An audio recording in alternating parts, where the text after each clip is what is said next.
Griffiths recognized. Thank you very much, Chairman Rogers and Ranking Member Lowy. I do appreciate it. I'm here today to talk about the Green Climate Fund. As you know, that was first announced at the 2009 Copenhagen Climate Conference and then set up later with the headquarters in South Korea by the United Nations Framework Convention on Climate Change. In terms of funding, the Copenhagen Accord stated the fund would have a goal of mobilizing jointly $1 billion a year by 2020 to address the needs of developing countries. The Green Climate Fund's executive director stated in 2015, however, that the estimated funding needed by developing countries would increase to $450 billion by 2020. And the United Nations top climate change official described the current goal of $100 billion as peanuts and envisions trillions of dollars in spending over the next 15 years. Congress has never authorized nor appropriated funding for the Green Climate Fund. Yet, on November 15, 2014, President Obama pledged an initial $3 billion from the United States during meetings of the G20. In fact, just 3 days before President Trump's inauguration, President Obama's State Department cut a check for $500 million as the second of two payments towards the Green Climate Fund. This funding was drawn from the fiscal year 16 Economic Support Fund appropriation, which was also the source of the first $500 million payment in 2016. The payments are completely counter to congressional intent and direction in the appropriation process. The United States government already supports significant climate change-related spending, including technical and financial assistance for climate change activities in the developing world through a variety of bilateral and multilateral programs. We cannot continue to fund yet another climate finance program.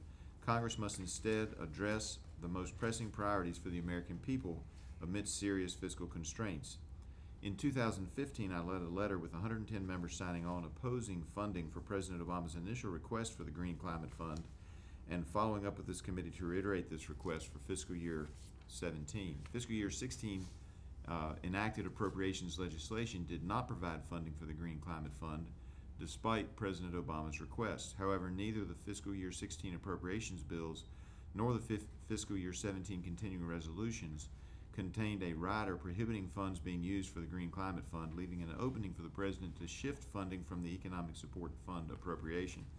I'm appreciative of last year's fiscal year 17 House Appropriations Committee passed state and foreign appropriations bill did contain the rider language as follows: Green Climate Fund prohibition.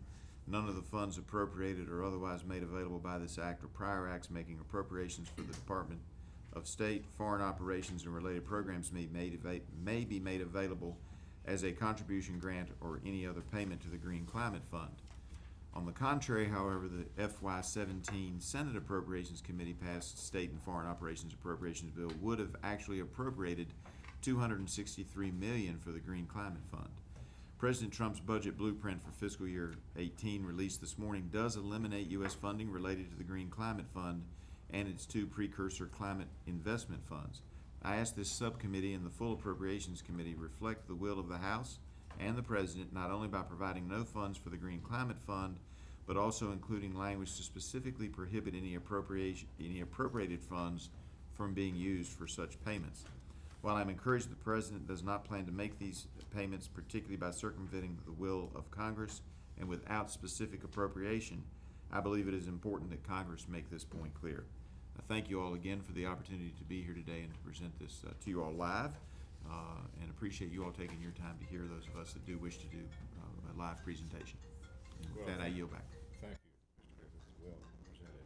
Thank you, sir. And you at least have one vote on this subject. I appreciate that. Thank you very much. I hope you all have a good day.